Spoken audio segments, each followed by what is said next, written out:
We did it. Is it live. working? Hey!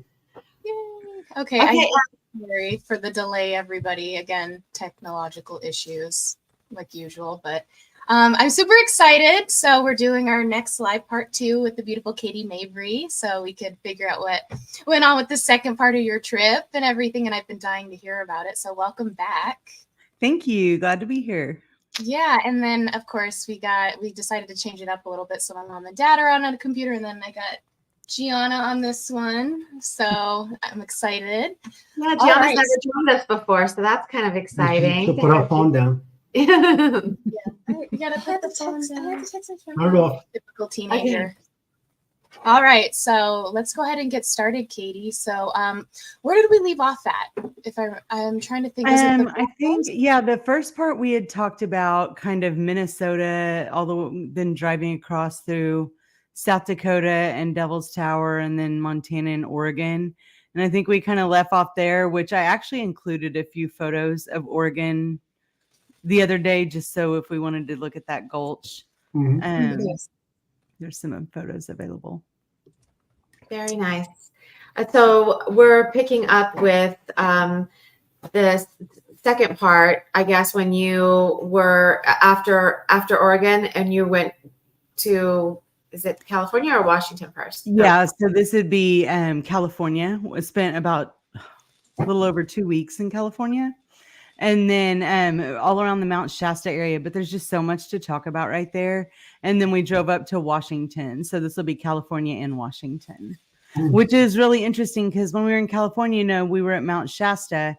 And then when we went to Washington, we drove to Mount Adams.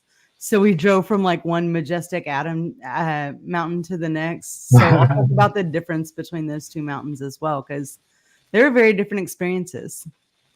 Very cool. And then we also, at the very end, after we've gone through the pictures and everything, we did have some pictures that were sent from friends and viewers. So we have a few of those to go through too that are pretty cool. So on the slides that we did for that, my grandson put together a little slideshow, and then Gigi just added a couple more onto it for us. So I'll have stuff to read, just to kind of the things that people told us about. So anyway, so I'm excited to get started. So do you want to pull up the slide as you talk, or that's probably best, huh? Yeah, probably so. Do you have the Oregon ones? Those first ones I sent? Yeah, give me a second. Sorry, my computer's now moving really slow. Mm-hmm. That's how it usually goes. Yeah. Is it in the slideshow? And I think the more truth we tell, the more trouble we get into with our technology. So I know, right? It's true. It's so crazy that we seem to have, some delays on interesting shows too. Mm-hmm. Do you ever notice that when it's like you're watching something that's going into something, all of a sudden they start having all these weird, anomalous situations? Yeah. Okay. Yeah. I got the photos you sent right here. Nice. So it's the right one? Okay. That's the last one. That's Washington. Do you have the Oregon ones? I think I sent them in 3 different emails. Let me. You do stop. Let me. Okay. Well, anyway, start telling us about. So, Katie, what was the big difference between like Mount Adams and Shasta? So when we went to Shasta, the interesting thing about these sacred sites that are like really well known, more like the Shasta, Sedona type places, is that it's just energy, right? So energy can be used by whoever, it's in the hand of the beholders. So it can be used for the light, it can be used for the dark. It just depends on what you're putting behind it. And so Shasta is a place that is very mixed of energies. I mean, it is definitely not like a don't go expect there and just expect all light. There's a lot of darkness there too. And what's interesting about Shasta is you've got the west side of the mountain, which is like where the little Mount Shasta town is and where a lot of the Airbnbs are that are stayed at and some of the really cool, fun places. And then on the back side of Shasta is where the government is located. And so you can't really access it. But this is Oregon real quick. So when I was telling you guys about Oregon and I went through that high desert into that gulch, like this is what it looked like this for hundreds of miles. Wow. I mean, 200 or 300 miles that it looked like this as I was driving through. And so this is that area of Lower Oregon where I was talking about. It looks like a 50,000-foot wave came and just crashed and just rippled the land. This is the Leslie Gulch. So as you're driving hundreds and hundreds of hours through miles through this this high desert, then you can come up on this gulch. And so this is where I was going through, and I just decided to record a little bit of the drive. Like I told you, I think I drove like an hour and a half off road to get to this 1/4-mile drive. Wow. But it was so beautiful. I mean, just driving into this gulch, it was just overwhelming because you've driven through so much desert and you haven't seen anything for hours. And then you get to this little gulch road and it's just very tall, and it was so majestic. It literally sounded like you were in a sound room. There was nothing, like it was just deafening silence. But this one little area, this gulch, was just so beautiful. And so like as I was driving through, I could see faces in the rocks. I could see there seemed to be a lot of kings, like crowned kings in the rocks that you can see in some of these areas. Like look at right here on the left. Yeah, this was the area that I was telling you guys about. Like the only 3 animals I saw were bunnies, roadrunners, and a coyote. I heard. So I'm like, what is happening? But it was just majestic being in the middle of nothing, absolutely in the middle of nothing, just these rolling hills, and then all of a sudden you get down to this gulch road. And then you can skip this, Emma, but if you want to go to some of the still pictures. Oh, there we go. That was where my camp spot was. And then see, this looks like I swear this looks like a king with like a crown on top of his head. Holy I can see that. Yeah, look at that. So, yeah, I mean, it almost makes you feel like, I mean, were there some Anunnaki kings there, something that were taken over by the waves, and pushed down? And Interesting. I mean, who knows? But it just it really is fascinating. Wow. Yeah. Wow, that's really cool. Kind of reminds me of like when you go up in northern Nevada too through the drive. It kind of has like that similar look to it as well. Yeah, very similar. Very similar. Wow. I love that picture of you. Yeah, it was like 6:30 in the morning. And then this next picture, this is on the Rogue River in Medford, Oregon. It was just a really cool picture I got. But that Rogue River runs through there and is beautiful. This was on Eagles Pass on the Rogue River. Beautiful. And then this is coming up to Crater Lake. And so this is as we're driving up to Crater Lake. Crater Lake's another one of those areas that's kind of in the middle of nowhere. There's not a lot of mountains. This is at the wow.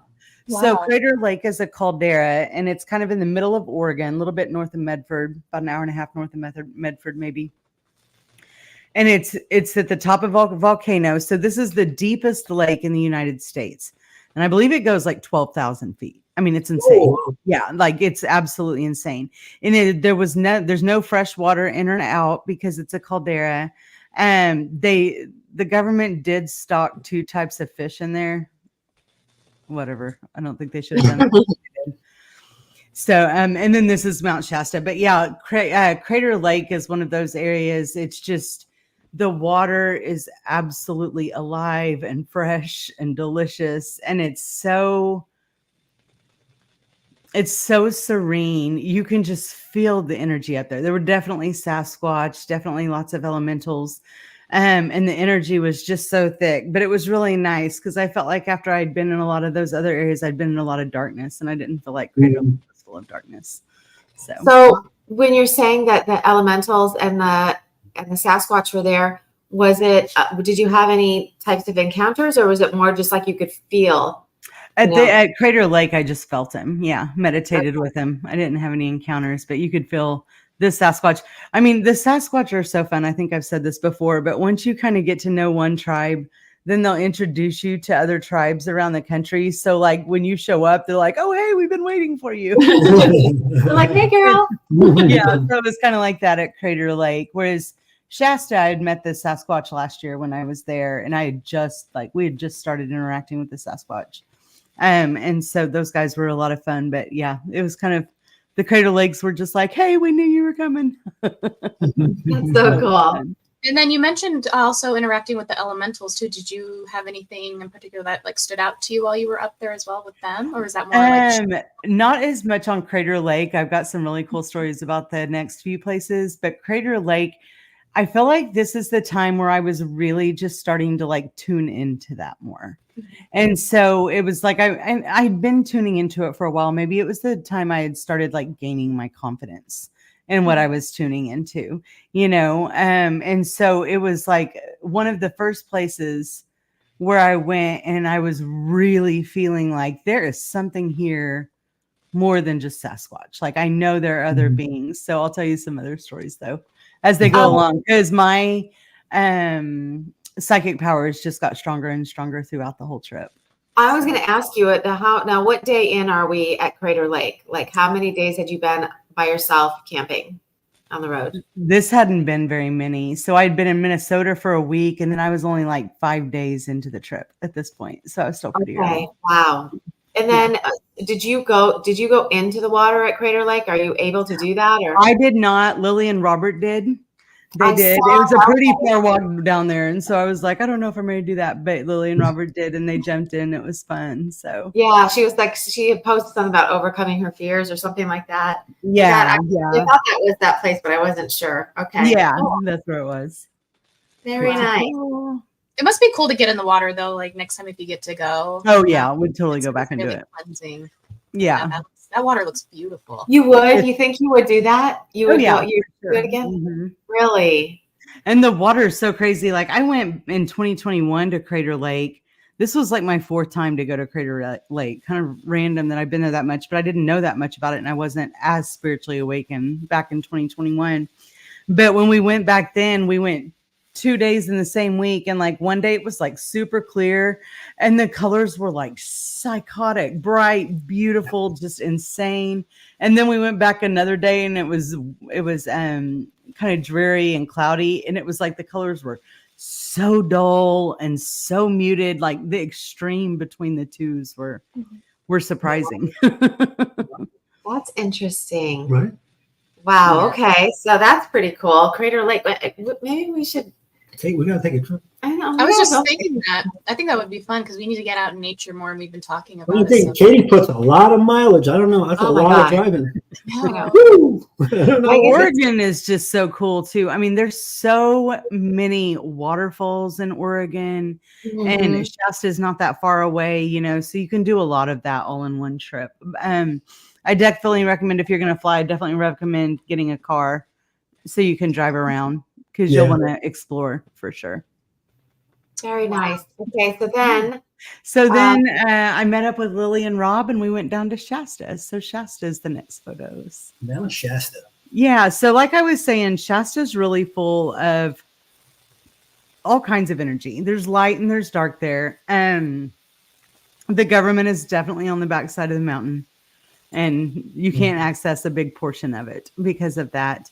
And then, I mean, there's a Freemasons lodge in town. There's Freemasons everywhere. There's, you can feel there's aliens walking down the street in Shasta. You might not recognize them, but there's aliens walking down the street, like for sure. Wow. And you can definitely feel like some of them are more light and some of them are more ornery, and then some of them are dark, you know. I mean, they're all over the place, but it's just a place for energy. So people, I don't know if did you guys watch that documentary that was like Love Always Wins, or I can't remember what it's called. It was about that lady who was like drinking too much silver and she turned herself blue, and she had this like little cult following that they had a really big YouTube. Anyway, she was in Shasta. So of course now all my friends that don't understand anything are like, are you part of that cult? No, of course not. Love has won. That's Zach is on. Love. Hi, Zach. Yeah, love has won. Love has won. Okay. Yeah. A lot of that's in Shasta. So a lot of people that don't know much thought I'd doing something like that. I was like, I promise I'm not. You said it's a documentary on HBO. Yeah, she would always talk about the Galactics, but the Galactics were like Robin Williams. I'm like, oh God. Show the pictures of the Yeah, let me pull these up right now for you. It's funny. Y'all need to watch it. But yeah, so Shasta, and then Shasta, so there's the main mountain in town, and then you can just start on the first picture and then I'll go through and talk about them a little bit. But so the Shasta has the big mountain in town, and then there's the area like right around town at the bottom. Where? Just go back a couple pictures to see that first one with my face on it. That first one that you clicked. No, go back. Oh, wrong one. This one. That one right with the green shirt. Just stop right there. Yeah. And then I'll tell you when to go forward.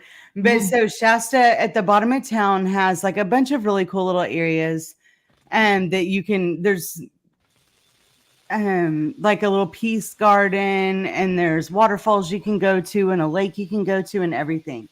But this was actually up on the very top of the mountain. So the very top of the mountain is called Panther Meadows. And this is where the water starts coming down the top of the mountain. And then it goes through this little water area and then down through a meadow. And then it starts traveling down the mountain. So this is Panther Meadows right at the very top, kind of like one of the higher places you can go to. And you can sit around. There's the water kind of pools up by these rocks right here. And you can sit around there and just enjoy it. And you're at the top of the mountain. So you're looking down over, and this Panther Meadows is like one of the most peaceful, beautiful places you'll ever go to. This was the very first day we were there. And we went, Rob and Lily and April and I went up to the top and just sat up there and meditated for a little bit. And it is just the level of peace up here at the top of this mountain is absolutely amazing. You can go to the next one. And how many people are there? Would you like when you're there? Like, is it one of those? So they only allow 10 people at a time. So there's usually like some rangers right there, that are kind of trying to slow down traffic. And I think it's a little bit self as well, self-policing as well. But yeah, they really want to keep it like they only want you to walk on the rocks. They don't want you to walk on the flowers, just to keep the meadow really soft and beautiful. And then this is at the very bottom of the mountain. And this is actually like closer to the city center.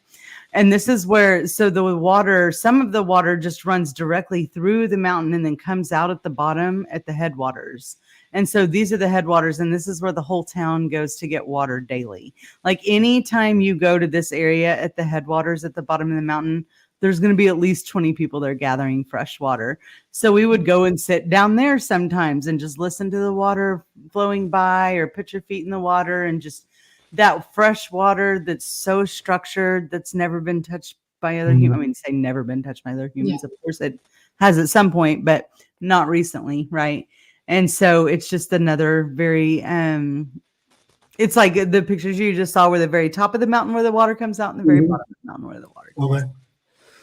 So you can go to the next one. You drink that? You can drink that water, Katie? Oh, yeah. We drank a lot of it. We went multiple times a week and got big jugs, and you just drink it right out of it. Is that as big of a footprint as it looks? It is. Yeah. So the first house that we stayed at, it was Lily and I and Christine and Victor and Rob. And so this house that we stayed at was like a dark highway between us and the mountain. We were all getting attacked. We were all getting just weird things happening. We were really, really tired while we were there. And after like the first day, I put up a protection grid around the house. We did some cleansing, felt a little bit better, but you could just tell there was still stuff going on. And so it was literally like a dark highway. It was running through the house to the mountain, and we were just getting caught left and right, But that being said, like outside of the house at night, we would sit out and we just saw insane numbers of ships every night. Well, I mean, the house, like other things about the house felt good. Don't get me wrong. It was just that there seemed to be something darkening through. Well, the last day we were there, we were all exhausted, but we had really enjoyed our time there. And we were going to go over to the next house, which was the retreat house. But that morning, Victor woke up at like 6 a.m. to something scratching on his window. And he was like, what is that? And so he finally gets up and looks out the window, and he's like, there's no trees. Like, it sounded like branches were rubbing against the window. And he's like, there's no trees anywhere that branches could have touched. So then he looked down and he thought he saw a footprint. So eventually he and Rob go downstairs and walked around the house, and there's a hill right next to like the first floor, and then a hill kind of up or whatever. And then Victor's window was like way up there. Well, they walked up to this hill, and right on the slope of the hill was this footprint. This was on the slope of the hill. And then right at the top of the hill, there were branches laying on the ground. Wow. And so Rob walked up there and he tried to grab those branches to see if he could reach Victor's window. And there was like no chance. I mean, it was way too high. And so it looked like Bigfoot had been there. Sasquatch had been there that morning and got the branches off the ground and kind of tickled Victor's window to wake him up. And then Victor took this footprint photo from that morning. So, I mean, when I talk about Sasquatch throughout this whole thing, there's like, we didn't do a lot of 3D interacting, but we did get footprints. We did get noises. We did get a lot of things. We got a lot of interactions with them. So that was one of the footprints. Wow. I wonder how big you would be if your footprint's that big. I mean, right? 12 feet tall, probably. Well, a question too. I don't know if you saw on what was it, TikTok, where this guy was out. Where was he? Like in Ohio. He was somewhere, and he actually said he got on video, and it was like the clearest video of the supposedly a Sasquatch or Bigfoot, whatever you want to call it. And he was like he's leaning against a tree, and he was eating. And that was in Oklahoma. Huh? Oh, that's where you are. It was in Oklahoma. Oklahoma, that's right. It was Oklahoma, yeah. And he got so scared, but he was trying to get closer to him. And then as soon as it kind of like turned and looked at him, and it looked like he was starting to get up, he like quickly like grabbed his camera and he left. So we were like, oh, I don't know if that's true or not, but it seemed like it was a legit thing to me. I don't know, but I'm not sure. Well, and when I first watched that, I got this hit that I wondered if it was connected to Tinker Air Force Base. Because we've got Tinker Air Force Base in Oklahoma City, and around there is a lot of nature and a lot of cryptids, from what I understand. And so, like, for a Sasquatch to be very close to Oklahoma City, that seems weird to me. When you look at Oklahoma City, number one, it is a massive, massive, massive town. Like, it's one of the largest towns in the world. I think Singapore has more land mass. I mean, you can fit like 5 New York cities inside Oklahoma City, land-wise. Wow. Yeah. And so it's really, really big. And then there's, suburbs all around it, but it's also like there's not many trees. It's pretty flat around that part of Oklahoma. Like in Tulsa, where I live, it's very hilly. There's tons of trees and all down the eastern border. And that's where you kind of get the majority of the Sasquatch in Oklahoma. But I was kind of surprised that I was like, okay, well, one around Oklahoma City. I mean, it's much more populated there, not many trees and all that stuff. And then I started thinking, I was like, it was probably around Tinker Air Force Base. That's interesting. Yeah. You can go back to the pictures too, Mama. I get wild seeing something like that, right? I think it would be, it's amazing, but you can see like the veil starting to lift up where people are starting to notice these little things more so, and they're inclined, because even when I go on Instagram, YouTube, whatever it is, people are more inclined to go out in nature, and they're starting to see these little things, and even like the verbiage is changing as well. You wouldn't have heard a year ago, 2 years ago. So it's really interesting how that shift is happening as a whole collective, Yeah. Yep. And this is kind of right outside of the Panther Meadows area. There's another area back up in these trees. I've got some pictures of. I'll show you in a minute. And this is where Lowell Johnson had his experience. Is where these. But yeah, this is up on top of the mountain. So just a cool photo.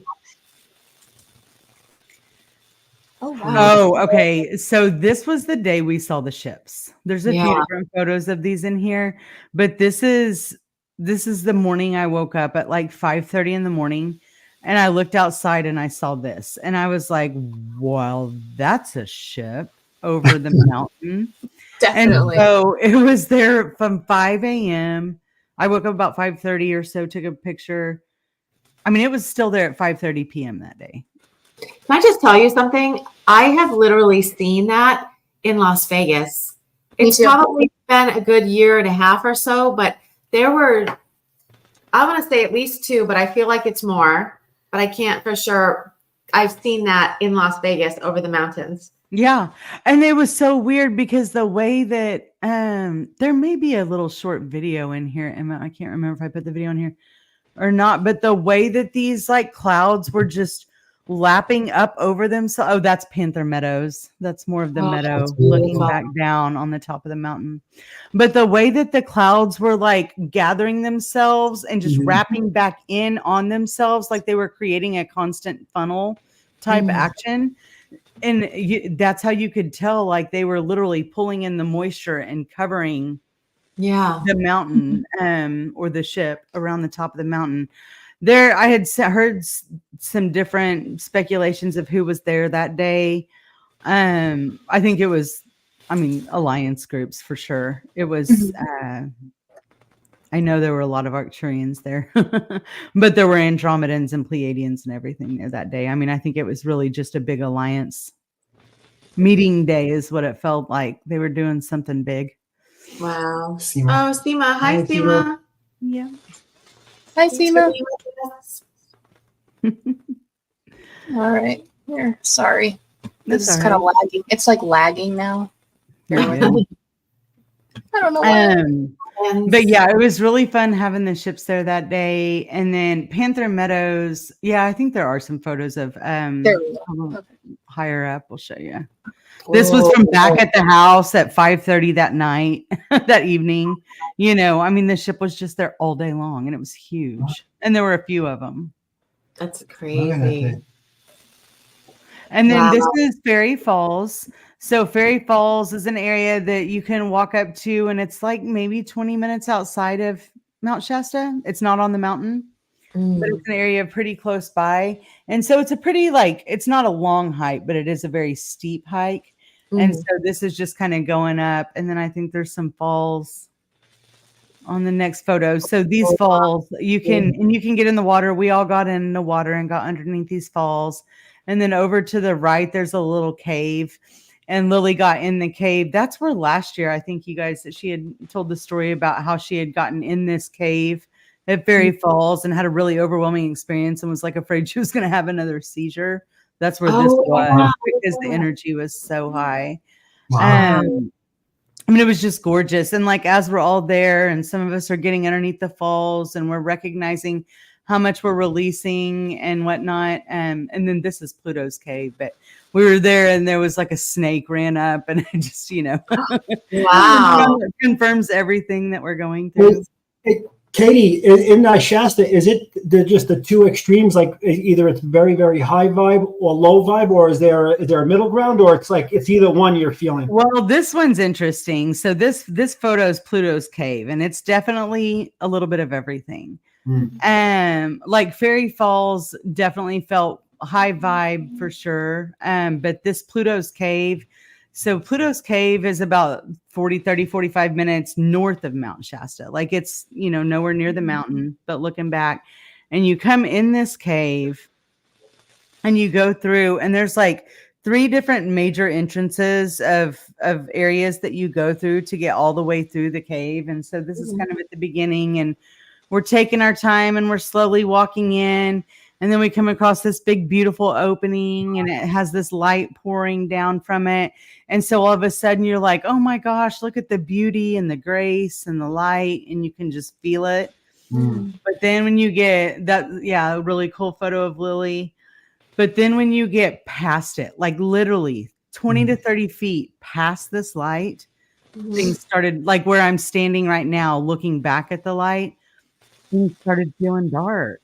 And I mean, everybody started feeling dark. Everybody the light is cutting it in half. Do what?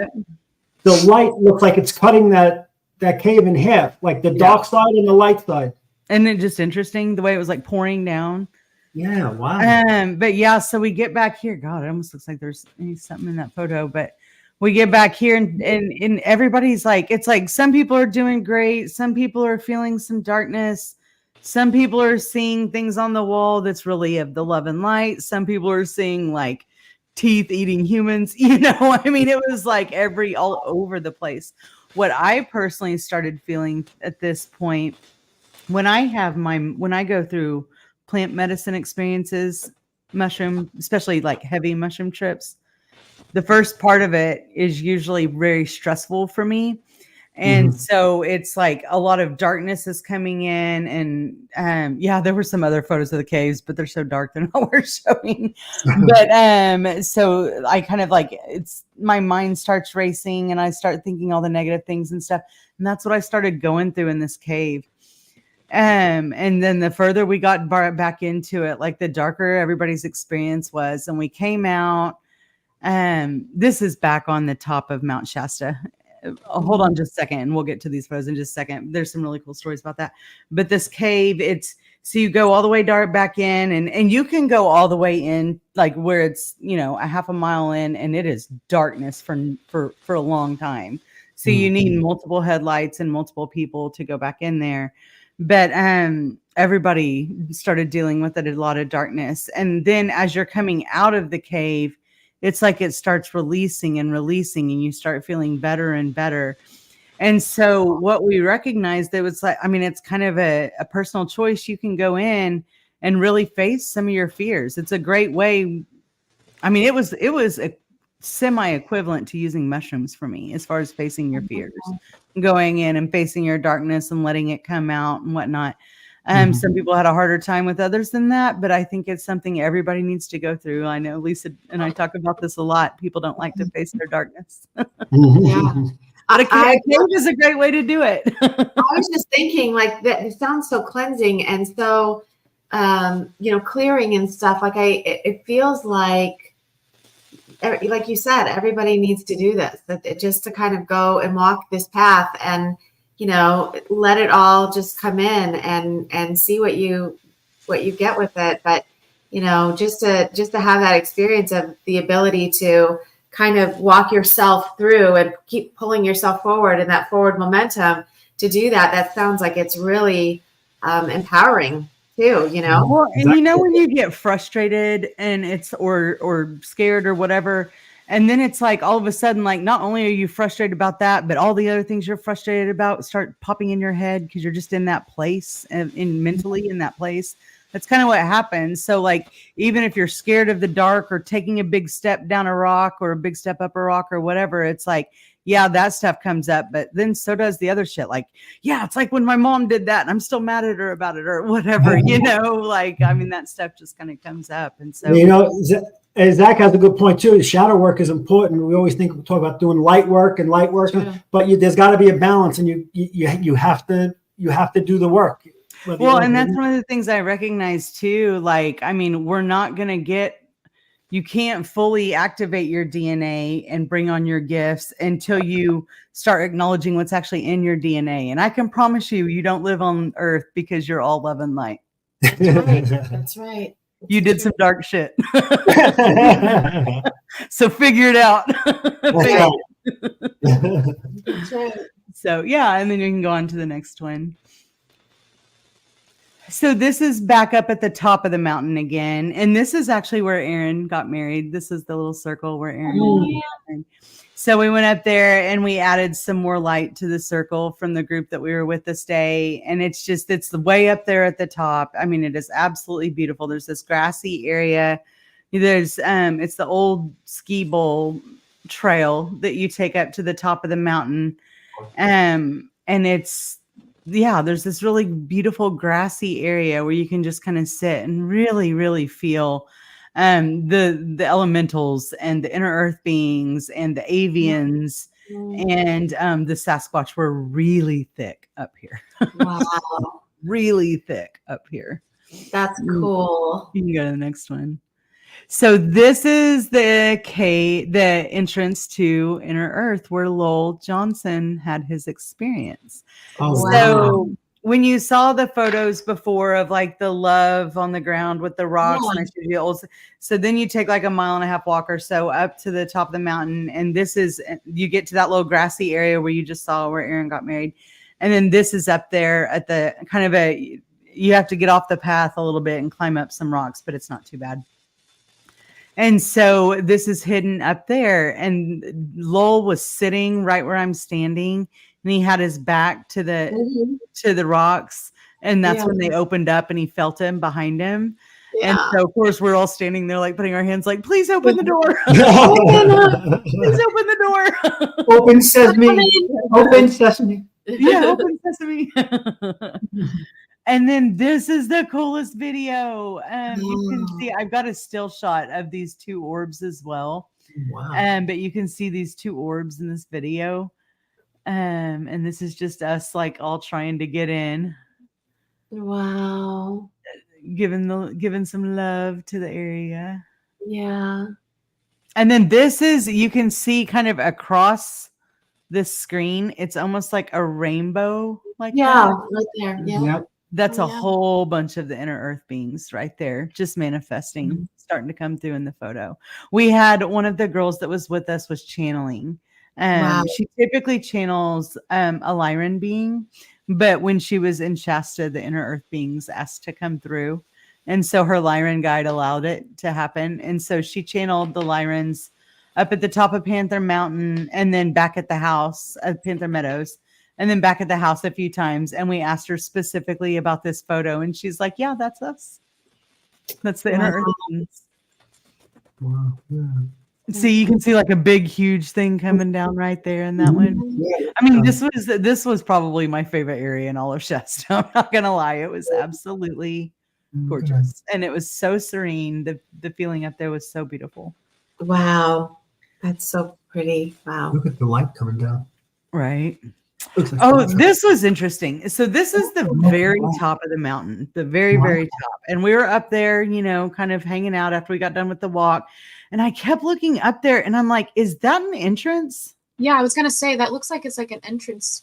Doesn't that look like an entrance? I mean, it was driving me crazy. I was trying to get other people to look at it and they're like, okay, Katie. And I'm like, I'm telling you, there is something about that part of the mountain. And so I think a few other people saw it and agreed with me. But anyway, so I thought I'd include it in here because it's just this. I mean, it literally looks like there's a 3D entrance, but it also like this is where the clouds gather on the day that the clouds are there and they're covering this whole area up. And so you can't see it. And when the clouds are covering the mountain, there's also, don't think I have pictures of this, but there's like, 15 to 20 little bitty small clouds. And it looks like they're all lined up like in a traffic jam waiting to get in or something. And so I'm just convinced that this might be one of the areas that they enter and exit. I think you're right. For sure. Yeah. So here's the still shot. So these are the two orbs. The top one, the golden one, I believe is Kay, who's Lily's inner earth contact. And then the other one is another inner earth being. So wow. That's literally them manifesting in the photos. Wow, look at that. Just a beautiful, this is the view off the top of the mountain up there. There's a labyrinth. There's a pretty nice flat area right there at the top where they've got some picnic tables and that love sign that you guys saw, and then there's a couple of labyrinths. And it's just like, you just look out there, and the whole time I was just standing there staring over the mountains going, this is where Purple Mountain Majesty comes from. Yeah. Wow. So gorgeous. It was just purple for hundreds of miles over the landscape. And you just stand up there and you breathe it in and recognize how much you love America and you love the situation that we're in and everything. So wow, it's beautiful. This is really gonna fill your heart up, Yeah. And there's actually like, you can see, this gets to Washington, so we'll get to that in a second.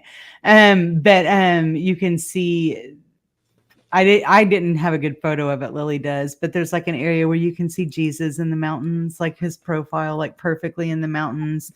And down at the bottom of Shasta, there's a peace park where you can go, and there's a labyrinth down there as well. And like, you can just the thickness of Kuan Yin and Mary and all of these beautiful beings down there. It's just, you can feel them, all these beings all over the mountain. Of course, Saint Germain's really popular in Mount Shasta as well. But it doesn't matter where you go. Like it's almost just nonstop incredible experiences where you can feel the thickness of these different beings. Like you can't go there and not feel it, you know. When we were up at the top of the mountain, we were up by the inner earth area entrance. We were all doing a meditation one day, and the meditation that we did became so powerful that when we all left and came off the mountain, we like drove by the Starbucks. And Lily had a real weird experience. She looked at me. We were in the car and we were getting a Starbucks, and she's like, something weird just happened. And I was like, did you see that guy working the counter? Like something was weird about him. Something was weird about some beings in the Starbucks. And she had like a deja vu moment. And I felt it too. I was like, something's off. And then we leave, and then the power shuts down in the whole town for like an hour. And Veronica channeled later that night to ask the inner earth beings what happened. And they said that our meditation at the top of the mountain was so powerful that it like affected the whole town and knocked out the power for an hour and created a time shift. And we were like, was that what was happening when we saw all those? Because I was like, I'm convinced those are aliens in the Starbucks. Those are not humans. And they asked, and they were like, yeah, those were not humans. And it was like, it was just this experience that, you know, you could feel what we had done on the mountain combined with the power that is available in Shasta really allowed us to do some major work that day and make some big shifts. So it was really cool. That's incredible. And then Shasta has like, I mean, you know, even further off the mountain, there's plenty of hikes you can take. There's plenty of, falls you can go to in all these different areas. The Sasquatch there are absolutely phenomenal. I always kind of joke, I'm like, the Sasquatch in Arkansas that I feel are like very kind and loving, and I picture them with like a yellow color. Just like if you had to assign a color to their personality, it would be yellow. And then the ones in Illinois are much more like ornery and goofy, and like they'll cuss a little bit. Like you just picture them walking around with like sunglasses on, like cool dudes. Or whatever. And I like the picture. The color I put with them is like a really cool blue. But then the ones in California to me are much more like laid back. They're much more, I mean, they're like much more of a golden vibe, like almost like a Californian vibe, you know, like they're just, it's weird the way they're all so different. And so it was nice that those like laid back, cool vibe Sasquatch were there to help us protect over the darkness of the house that was there on that first house. Now, I will say the second house that we went to was nothing but light, nothing but incredible stuff. I mean, we had so many instances with deer walking up, not acting like deer. You know, we were there one day and it was the July 25th, the day out of time or whatever they call it, the dog days of summer, because that's when Sirius starts picking back up in the sky. And like a dog came and visited us that morning. Like there was no dog anywhere the whole time, and this dog's like following us around all day. And so it just, the magic is just so thick in Shasta. But definitely make sure if you go that you are setting your protections ahead of time and that you're comfortable in setting your protections, because the energy is all over the place. Do you hear that feedback? Yeah. But it also seems like the energy around is very powerful to tap into. So when you have to make sure, especially if you're not used to dealing with the dark, if you start tapping into stuff like that without knowing, you know, putting that protection on, you can run into a problem. Put your protection on. And Sedona too. Like, I mean, Lily and I didn't even realize when we got our tattoos in Sedona, we were like laying on the table and we looked around and we're like, there's checkerboard all over the place. There are dead insects mounted on the wall. There are 33rd degree mason pins all over the sky. I'm like, we didn't even pay attention. Just got to learn to set protection. Well, I was going to ask, as someone like, since I'm like early on in my journey too, and people who aren't familiar with setting like those type of clearings and everything, is there anything that you would recommend for someone who's like new to this and if they want to start going to these places so they don't get overwhelmed? Yes. So there's 3 major things that I usually do in setting protection. One is, and these are all kind of things like I've kind of learned within the last few months that have been phenomenal. So my first one is I imagine my aura And right around the outside of my aura, just like an eggshell, I imagine like a blue electric grid or like mesh almost. But it's a blue electric. And so because everything is energy, anything that goes past that grid is going to be detected because everything's energy, right? And so it can detect all energy because it's an energetic grid. So I literally imagine this blue electric grid on the outside of my aura like an eggshell. And I mean, that thing, I put energy into it 100 times a day. It is up 24 hours a day, 7 days a week. Nobody's coming in my field, right? Now, I did let it down last Monday because took on an entity, but that was a divine thing. And I got rid of it on Tuesday. I need to tell you that story, Johnny. So I did do that this week, but I also had not set my protection in a couple days. And so then that's when calling on the animal kingdom is always helpful. If you resonate with the animal kingdom, or if you resonate more with the elemental kingdom, they're also available. I tend to use both. And then a mirror shield. So a mirror shield, this is where I go a little bit further outside of my aura. So like I usually like kind of like around my house, more of is probably the size I make this one. And so I use a mirror shield, and it's like a bubble. And I imagine anything that comes at me gets bounced back like 10 times harder, right? And the way that I test the effectiveness of this energy shield is I'm regularly imagining like a bomb coming and like, or a rocket coming at it and then like getting bounced off, or a bomb going off outside of it and it not getting through. Like I'm constantly imagining how effective it is, which makes it more effective. Yeah, that's right. Yeah. That's powerful. Yeah. Yeah. Those two, they're really helpful. Before, I don't know that I was very great at setting boundaries. So yeah, I like that.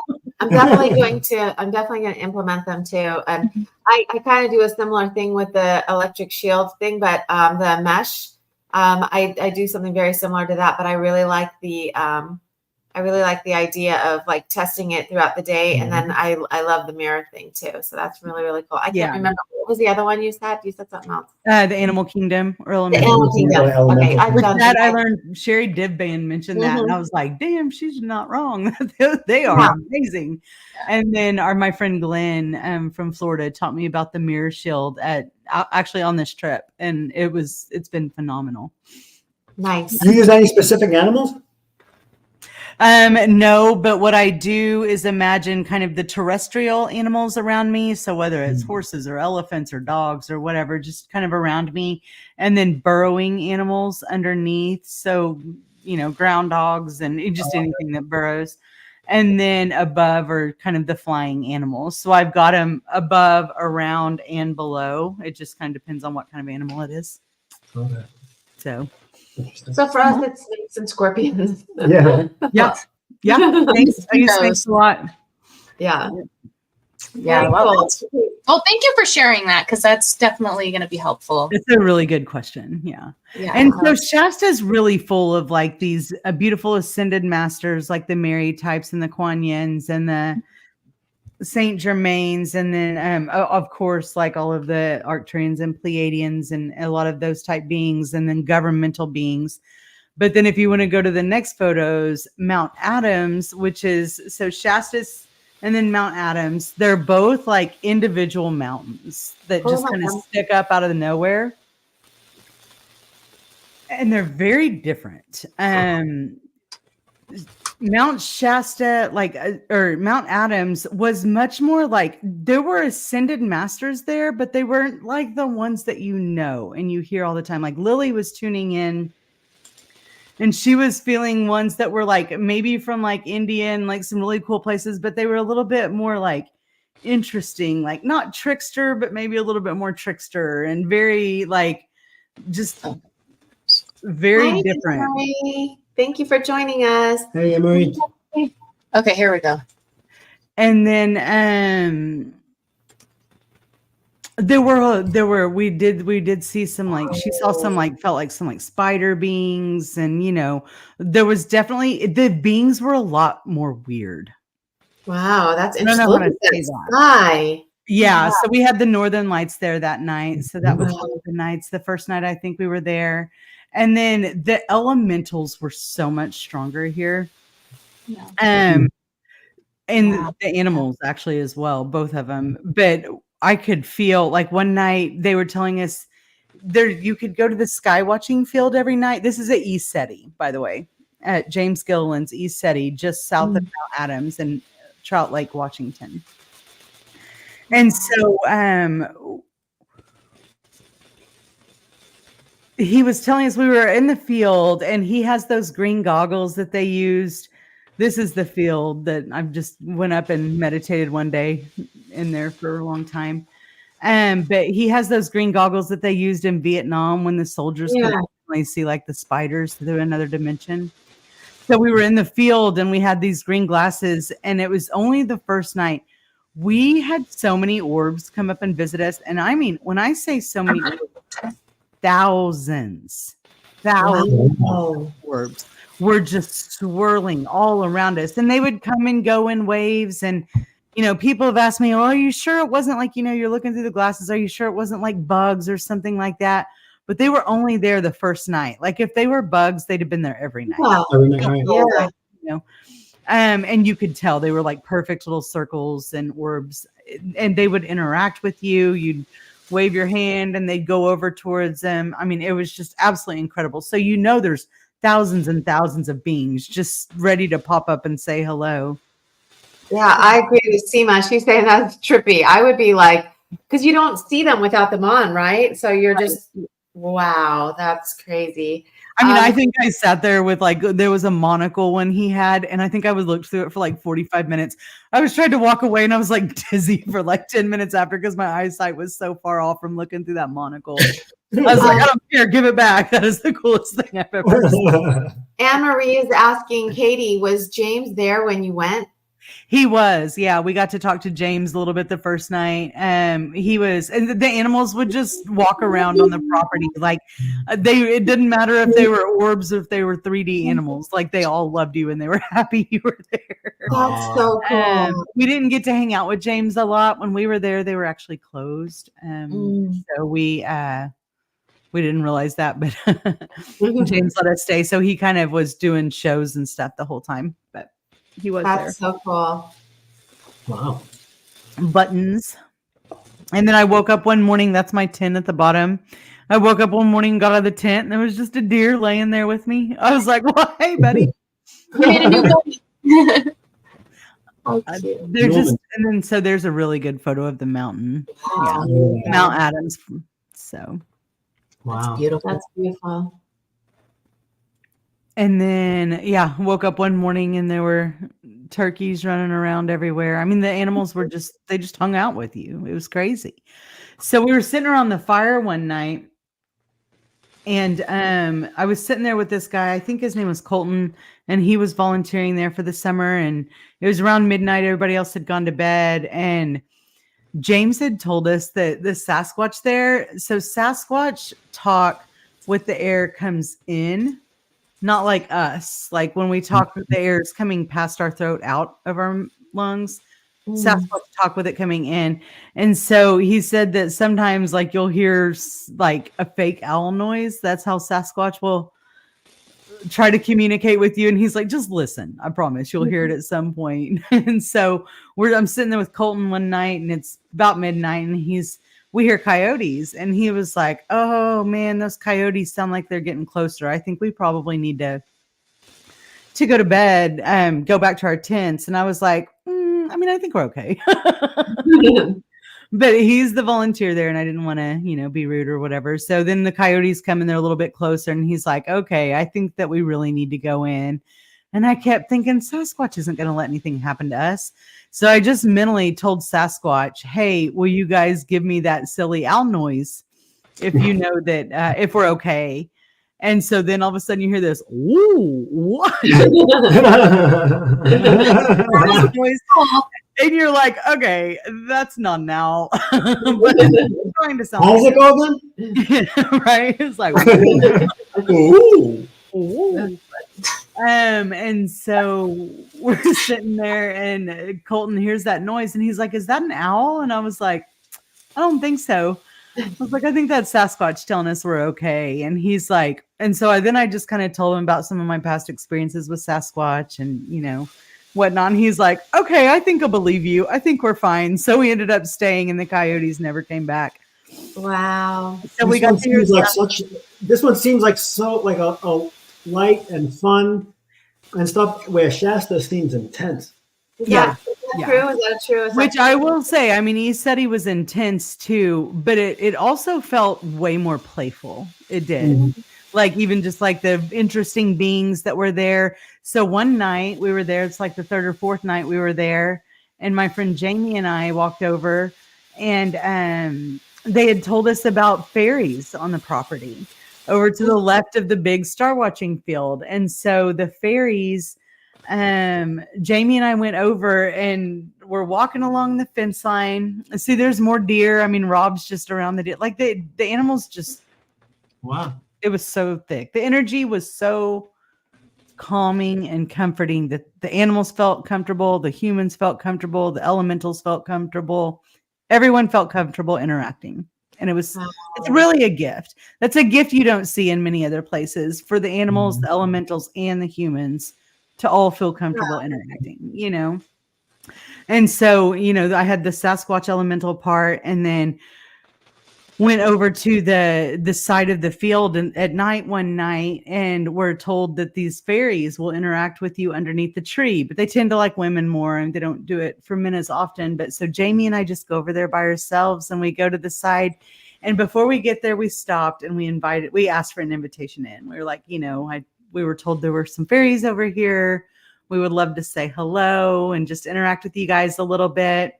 Please let us know if you're comfortable. And we both got kind of like the hit that they said yes. So as soon as we start walking over there, this tree is maybe, let's say 25, 30 yards away from us.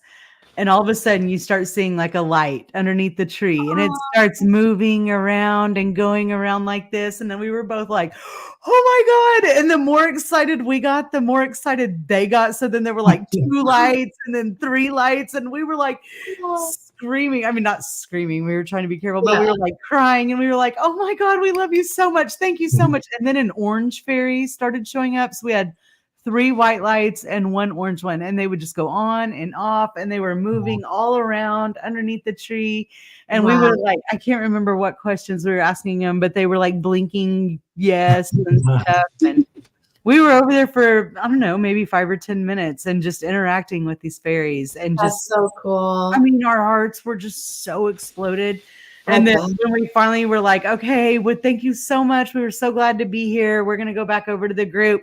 And then they gave us like an entourage, like an encore show. And it was like just blah, blah, blah. And we were just dying laughing. Like we couldn't believe we had that good of an interaction. So amazing. Blessing to see that. Wow. Yeah. And I'm with Anne-Marie. Anne-Marie said she's always wanted to go. I do too. Anne-Marie, let me know when you're going, and we'll meet you up there. Right. And she was agreeing with her, so she wanted to go. Zach said it's amazing. And it is. That's incredible. Can you imagine just being there at night? Gianna and Emma would love that. First of all, those are my fairy girls. They're both totally always into them, had books. Emma used to have a fairy garden. Like they're both totally into it. So if we went, they probably go off and have this whole fairy story to tell us about. Yeah. I highly recommend ECETI. I mean, I know you can have darkness and light anywhere you go. Anybody can. But I don't know. Maybe it was just the attitude that we brought along with us, but we just had the best damn time. It was so much fun. The elementals just blew me away. I was so happy. And that's where I started. I think it was like that interaction with the Sasquatch and the fairies at ECETI is what really started kicking off. Because then elementals started picking up more in Montana and the next parts of the trip after that. So wow. You can even feel the way you talk about it now. Your energy is so light and high vibe. It's, and you can see like the heaviness going out of your face and everything. Yeah. That's how it felt. Like I can feel it again right here. Your heart's swelling. Yeah. That's awesome. That's really cool. And if you go to ECETI, like just camp. Sleep outside. It's so fun. And if you go to Shasta, don't spend an Airbnb the whole time. Spend 1 or 2 nights on the mountain and just sleep on the mountain feel the energies in the mountain. It changes your experience so significantly to camp versus, especially in these extremely high energy places, to sleep outside surrounded by the energies of Gaia versus in a house. It's just it's not even comparable to Really different type of experiences. Yeah. Okay. Yeah, Mom. I told you I'm opening myself up to, especially after Katie and I have been talking about it, stuff. I'm like more and more open to camping. Are there any condo tents? What? No, right. Well, I will say at ECETI, I mean the cabins are just beds. There's no bathrooms or anything in them, so it's about as close to camping as you can get. That's so cool. Yeah. Oh, that's really cool. And so when you went to SETI, how far into your trip was that? Was that towards the very end? That was 30 days. I hit 30 days in ECETI. So wow. Yeah. So, and you were saying at once that you felt like 20 days in or something is when your abilities really kicked in. Yeah, it was in Shasta. And I mean, granted, we were there for the retreat of Lily's retreat. And Lily's retreat, I think, it felt like I was releasing a lot of stuff. And then I got to the retreat and downloaded a lot of stuff during the retreat. And then after is when it kind of was like, okay, you've been prepped and primed and ready. And now things can start like slowly unfolding and integrating. The retreat was definitely a big part of activating my abilities. But it was just after that everything was allowed to start. The rose started opening up, unfolding. Wow, that's really cool. Yeah. Lots of keys and codes everywhere. Keys and codes. Very cool. Is that, Emma, did she have more of that, or is that for this night? That was the last one. The one with Robert in it was the last one. That's incredible. And, it sounds like really those two mountains, that's where you got to try to get to. I mean, it's all cool, right? Yeah. But even going to the two different mountains back to back is where like I'm starting to learn to get better in my understanding my own discernment, because I went to two different very similar locations, very similar but different locations. And because I went to them back to back, I think I was able to work through a lot of like, oh, well, this is what this feels like. And this is what this feels like. And so I was able to get more in touch with able to get more in touch with my psychic abilities and to learn more about my discernment, because I had two similar but different experiences back to back. Wow. Yeah. How amazing that you bring this information forward too. It's just that, you look at it like, now look at the difference of the impact that's having on us. We're going to go and you're going to actually try to camp, and we're going to see what we, to do that stuff. Protection, to protect yourself when you go out. And that's really incredible. The trips that you're taking and what you're taking on is incredible. Yeah, it's really cool. Oh, Seema, Emma, did you say it looks like a hangar? Yes, I did. It looked like it to me, that one that we saw where it had at the top. It kind of looked like a hangar to me, where you see like a ship could go in and out. It did. What did you think? She's like, don't ask me. Sure. House this morning. Yeah. So when we did our first show, last time we asked our friends and viewers if they had anything that they thought were like sacred sites to share it. And so we got a couple of things, and my grandson put together a little slideshow, which Gigi added to, because as we were looking through it, there was a couple, because we got, some people were like sending several pictures. So we didn't get all the pictures, but we did get quite a few. So if you want to share that, and then as you go, just slow down so I can find the information from the people that sent it to us. Yeah. Okay. Can you see that okay? Yeah. Yeah. Okay, cool. Okay. So that's from Zach, which he's in the chat. So that's pretty cool. And he said, I'd like to submit Aztlan State Park in Wisconsin as my sacred site. Aztlan State Park gets its name from early European settlers who mistakenly associated it with the Aztecs of Mexico because it was of its 3 large mounds. The Mississippi tribes who built Cahokia mounds seem to have built these as well, which makes sense since local Crawfish River connects to the Mississippi River, like the builders of the Cahokia. So that's pretty cool. And yeah, it's similar. It kind of gives you that vibe, right? Yeah, big time. That's very cool. Thank you, Zach, for sharing that with us. That is pretty cool. Very nice in Wisconsin. Yeah. Okay, Cheese next one, heads. Em. Add it to the list of places we'll visit. Right? And then, yeah, Lily submitted this one for Mount Shasta. And that you had shown that one too. Did Lily give? I think he might have made two things for Lily. She was saying those were like the top of the mountain. That's the top of the mountain, and then the ship day. Yeah, that's incredible. Beautiful. Thank you, Lily. Those are gorgeous. Look at that one at the bottom, right? That's beautiful with the trees. I just love the trees. Okay, so then Craig sent us some. Yeah. And Craig, I have to go on because he's got a few of those. So that one. The first one. Yeah, the first one. So he's saying one of my favorite is Tintagel Castle and Merlin's Cave in Cornwall. This is where the legend of King Arthur originates from. Interestingly, there's very little written about them in historical records, but many believe that they were interdimensional protectors of this land, especially Merlin, who was a seer, prophet, magician, and probably an ET, LOL. The energy here is so incredible. And I think there was more. Yes. Go to the next one. Let's see. Well, Gigi put those in. I don't This know. is it. This is the King Tingle Arthur. Castle. Okay. So wow, that's incredible. Look at the land, Katie. And when you see the bottom, I'll be honest, like there's this since about 2018, 2019, this lady that I've been working with in Tulsa, who's a mentor and very spiritual, she'd always be like, okay, close your eyes. And now imagine you're standing somewhere and you're walking up to a house. Every single time, this is what I picture in my head. Stop it. wow. For years, since 2018. Wow. I can't wait to go over there. Craig, you got to give us a tour. I know. cannot wait to go to The England. bottom right looks like a portal. Yeah. Because they're saying that's what it would be to protect the land.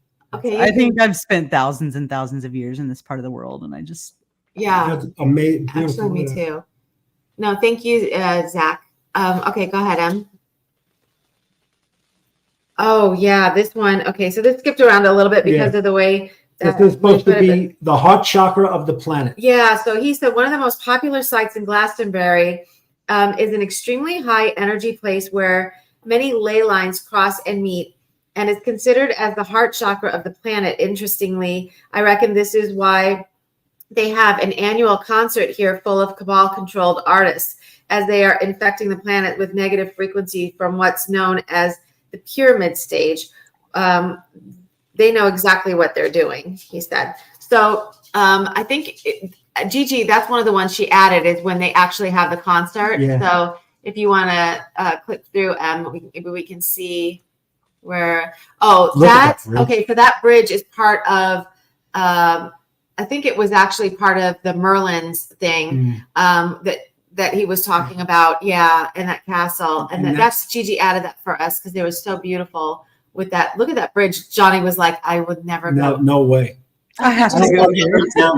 That is a far way down. Woo. Okay, you can click through, Emma. Emma?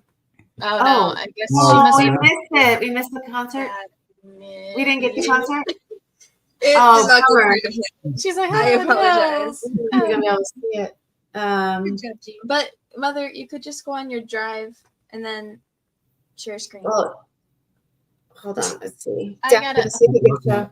Hold on. Hold on. Look. Can you guys see that? Oh, That is the pyramid. Can you see? Can you see? Yeah. That's the concert they have there. That's on the top of that where that thing is. I'm trying to just do it up a little bit so you can. Anyway, That is huge. they call it the pyramid stage, so that was pretty cool. And then you can click back, Emma. Yeah. Let me pull this up. I was just trying to quickly see if I could pull it up in the drive, but She It's went to okay. the wrong place. It's okay. I'm not that fast. So these are from Allison, our beautiful friend from Tarot by Allison. And she was showing where she grew up in San Diego. And she was showing that first picture is where they light it up for Christmas.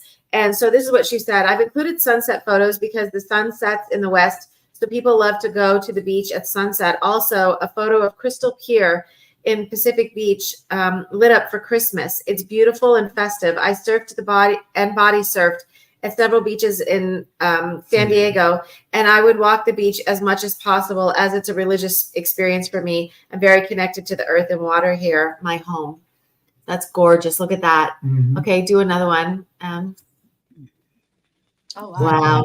Gorgeous. There's just nothing like the power of the ocean. I spent many 20-something years going to Mexico every year in Cabo, and that water, I love that side of Mexico because the water's so rough, and that's my favorite part about it. And just sitting there and listening to that rough water smash onto the rock, it's like you never forget. I mean, how powerful the ocean really is. You know? That's incredible. I think that's all he put in there. Isn't Las Vegas a huge ET hub, Anne-Marie? You know what, Anne-Marie? I think so. Because you know, we see stuff in the sky all the time, and I was talking about that. I used to, ever since I was little, I thought, but you know, Area 51 is really close too. So yeah, I definitely think that that's true. And I wanted to say thank you to everyone who sent in some photos to share with us of their sacred sites. And if you have any, when you're watching this and you want to send them in, you can send them into Deep Dives in the Desert at Gmail, and we'll share them when we're doing these shows. And Seema said, go ahead, can you read that one? She just said, I only saw it because I was flying a FPV drone and saw it from in the air. Oh, because she was saying that she's awesome. seen that pattern in the forest. Okay. Interesting, Seema. That is interesting. And because she was flying, she saw it. Yeah, the drone footage. Wow. That's kind of cool. Probably see some cool shots with the drones. Yeah. Katie, we got to get you a drone. Flying. Let's get Lily one. Yeah. She's way better at documenting than I am. Well, that was very cool. So now we're, let's see. So we're doing these every other week. And I think the next one, we're going to actually be in Sedona, aren't we? Yes. Yeah. So we're going to do, I can't wait. We're going to do a live show in Sedona. And so we'll be covering that part of it, but you actually still have more to this story too, right? Yeah, we can do that in November. Let's focus on Sedona. Yeah. So the next time we're doing it, it'll be alive and we'll be together. It'll be really exciting. And then we'll come back in November and we'll finish up this really cool story and, you know, the rest of your stuff. And so just as a sneak peek, what happens on the next leg? Yeah. So we still have Montana, which is that's your baby. Mama baby. And then Yellowstone and the Grand Tetons. And then more in the desert, Utah, Salt Flats, Moab State Park. Yeah. And then some stuff in Oklahoma. So. That's so cool. So thank you everyone for joining us. Did you have anything else that you wanted to cover before we left today? That's it today. Very exciting. Thank you so much. Yeah, that was really awesome. So yeah, just, you know, what are some takeaways you get from this? What's important to do? For me, it's just making me want to go travel more. And the last time we had the show together, when you said, you know, to bring your energy to places, even places that felt dark, when you were talking about Custer. And if people didn't see the first one, go back and watch that one, because she's really talking about South Dakota and some other places. But she had some, and that, what was that called? The Devil's Tower, Wyoming. Devil's Tower, Wyoming, and places like that. But she had some really interesting insights. But she was saying, even if it feels dark, like bring your energy, you know, to these places. It's really important to do so. I don't know. What do you think, Em? Did you have anything you wanted to add? No, it goes to show just like how many beautiful places there are out there. And I think it's so important for us while we're going through this ascension is to kind of connect back to our roots and everything, and going to these places and being exposed to certain things and interacting with other beings. I think it's amazing. And we definitely need to do that. So we have a lot of planning to do. Yeah. And I think that a big thing too is, you know, when you go to the places, you know, the way you show appreciation is just not by going there. It's by going there and actually doing something, taking action. And like Katie was saying, you know, go there. If you sit down and you're, kind of feeling into the energy. If it's bad, transmute some out a little. You don't have to take it all on, but take something and give something. And it's a great way to do that. What do you call it? Energy Exchange. Yeah, a lot of people take like gifts when they go to sacred sites, and they leave behind, like, even if it's like a crystal bracelet or make something or whatever, take Steph or Sasquatch. A lot of people leave physical things behind, and I think that's an awesome thing to do, to gift something to the land. I've done that many times, but I can tell you what the land appreciates more than anything is your energy and the love you're willing to give into it, because the land can use that to help clear and heal itself. Not that, I mean, even if you bring a bracelet or something, the land can use the energy that you put, intentions that you put into that gift. Don't get me wrong. But what I've recognized is there's some places that need more of our energy, and some places that have an overabundance of energy to give back to you. And so it's just about being respectful and mindful about what you're walking into. Is this a place that the land needs me, or is this a place that the land is going to refill me? And even in Shasta, I feel like Shasta is one of those places you can definitely go get refilled, but there's other parts of the land that need your help too. So it's just this energy, this constant energy exchange with the land that we're transmuting, and we're alchemizing all of the energies around us so that we all become better and raise higher and higher vibration together. Because if we just go, I mean, if you go to these places and you're just there mindlessly, I think some level of energy exchange can happen. But when you're really doing it on a conscious level, that's when things start to get really make a difference. Set that intention. Yeah. Do everything. You should do everything in life with a purpose behind it. And so you're a great example of it, Katie. Thank you for what you're doing. It's beautiful. Yeah, as we hear more and more, it's more and more important. So, and I think it shows us too that we need to live like in the present moment too. Just disconnect from the 3D, disconnect from technology and all that stuff, because it just totally takes your attention off of it, and you can't focus. So I liked how you said, like, I turned off my phone, I left that alone. I just was immersing myself in nature too, and I feel like we all need to do that. Oh yeah. It's hard, but it's worth it. Yeah, definitely. And Victor joined us. Hey, Victor. Hey, Victor. Hi, How are you? Thank you for coming. Anyway, so we're wrapping up, Victor. Go back. Yeah. So anybody that's watching, thank you for joining us. Please like, share, and subscribe. And we will see you in Sedona. We'll see you in Sedona, and we will be there the Sunday after next. Yeah. All right. Bye, guys. Thanks for tuning in. Bye, Katie. Bye. Bye, everybody. Bye.